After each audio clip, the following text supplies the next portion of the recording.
In this video, we're having a look at phonics, how it's represented in the ASP. And we have a similar sort of design that we had at early years.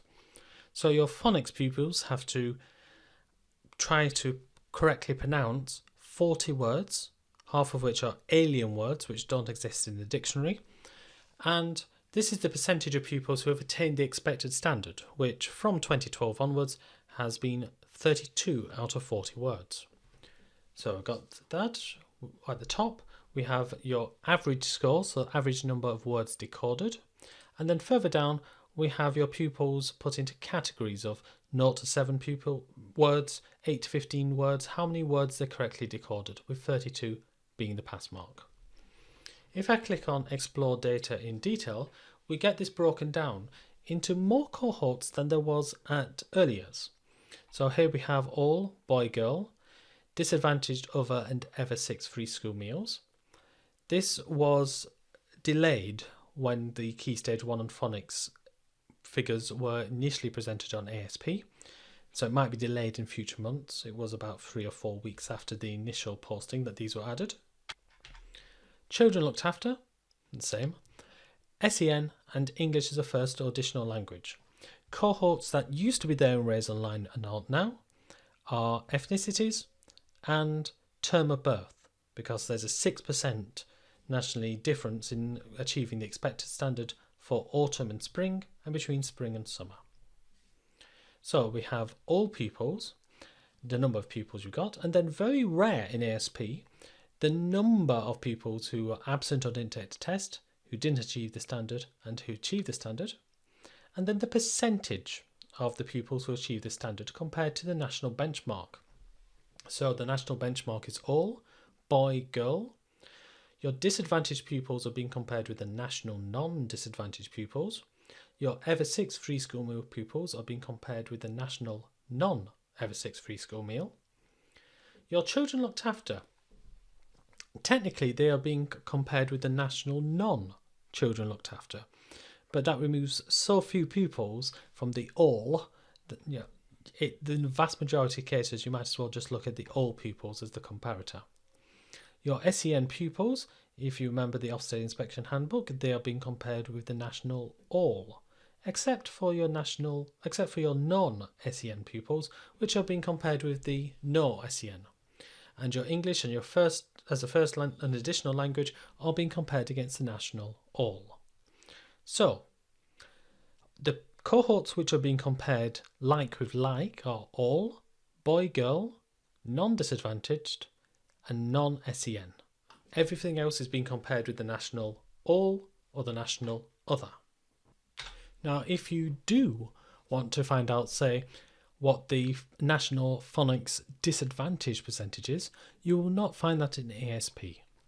Instead, have a look at Google and type in SFR, that is Statistical First Release, and then the number of the year. So I'm just putting 2017 because, as I say, disadvantaged data is a bit delayed, and then the name of the topic, so phonics. So here we have the SFR for phonics for 2017, and if I scroll down to the phonics tables, the national tables, and open it up in Excel, you'll see that we have percentage of year 1 pupils meeting the expected standards by pupil characteristics, table 2, and if I scroll down, you can see your disadvantaged pupils and the percentage of pupils attaining the national standard, so 70% in 2017 compared to the 85% that your pupils are being or being measured against in the closing the gap or diminishing the differences measure. So if you want to see that, have a look for the Statistical First Release, the SFR. Then we have your average mark. So this is the average number of words decoded compared to a national benchmark. But in this school, that is not based on 58 pupils. It's based on 57. And the reason for that is average mark does not include any pupils who were absent or didn't take the test. So there is a difference between a pupil scoring 0 and a pupil not taking the test in the first place. Now that's year 1.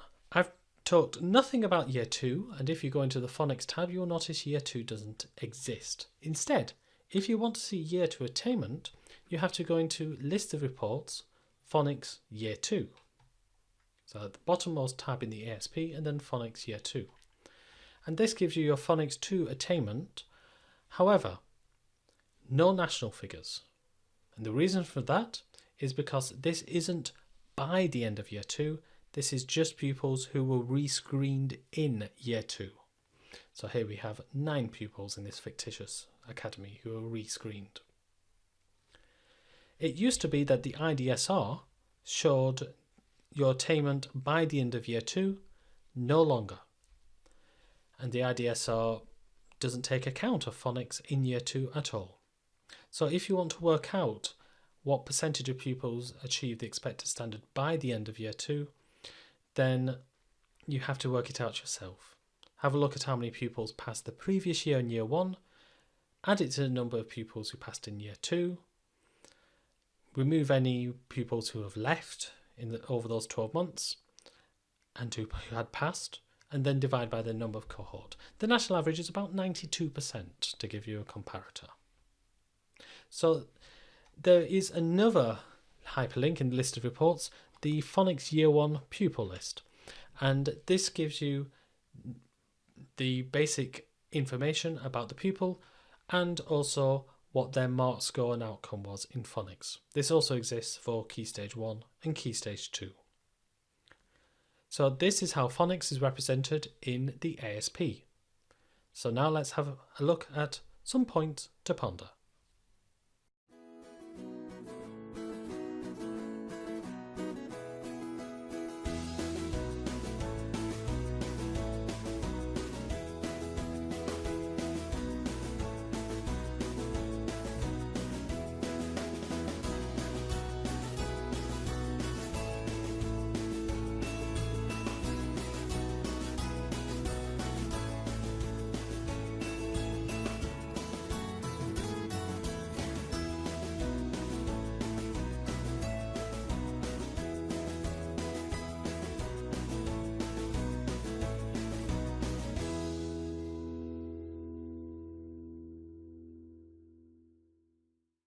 Here are some points to ponder about phonics from official Ofsted documents. How did you do? Was it above national figures? Was it rising? How did the attainment of your disadvantaged pupils compare to the national non-disadvantaged? How did attainment vary between groups of pupils? Now I like this question. How did the phonics marks in year 2 compared with those in year 1 for pupils who didn't pass in year 1? Now, the reason I like it is this. Suppose you got a pupil in year 1 who didn't pass, but got 4 words decoded. And then in year 2, still didn't pass, but got 16 words decoded. Well, even though he didn't pass in either year, he did make progress from 4 to 16. So that shows an element of progress. What strategies are in place to help pupils who didn't pass? Another thing that I'm seeing a bit in Ofsted inspection reports, they're comparing Year 1 phonics with early years reading with Key Stage 1 reading. And it seems that under the 2019 framework, there is going to be a greater emphasis on reading. So the way I do it is have a look at the 2016 early years results compared to the phonics at year 1 in 2017 compared to Key Stage 1 reading in 2018. And what I've seen some Ofsted inspectors do is compare the gap from national, because obviously early years reading and year 1 phonics and Key Stage 1 reading are looking at different skills.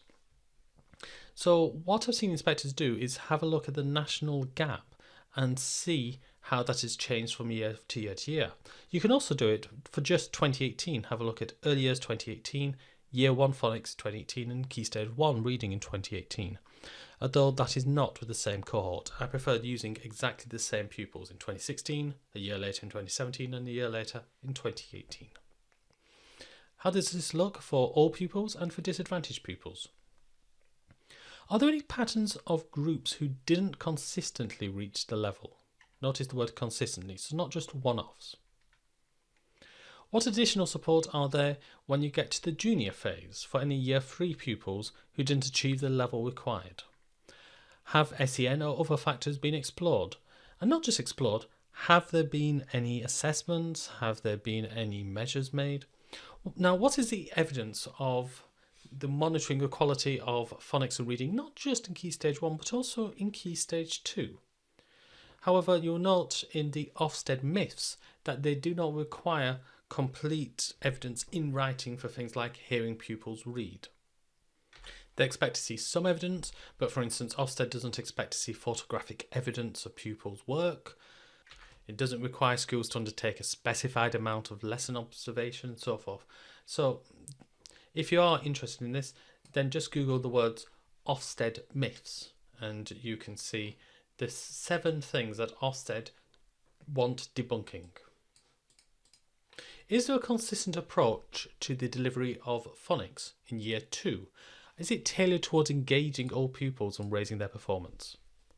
Now, this is Ofsted terminology. Do enough disadvantaged pupils attain Year 1 and by the end of Year 2? In other words, how does it compare with the national other? How? How is pupil premium funding being used to support these pupils? And what interventions and support are in place for disadvantaged pupils who didn't pass at the end of Key Stage 1? So those are some points to ponder for phonics. In the next video, we'll have a look at Key Stage 1. Thank you very much for watching this video. Why not like us and subscribe to this channel?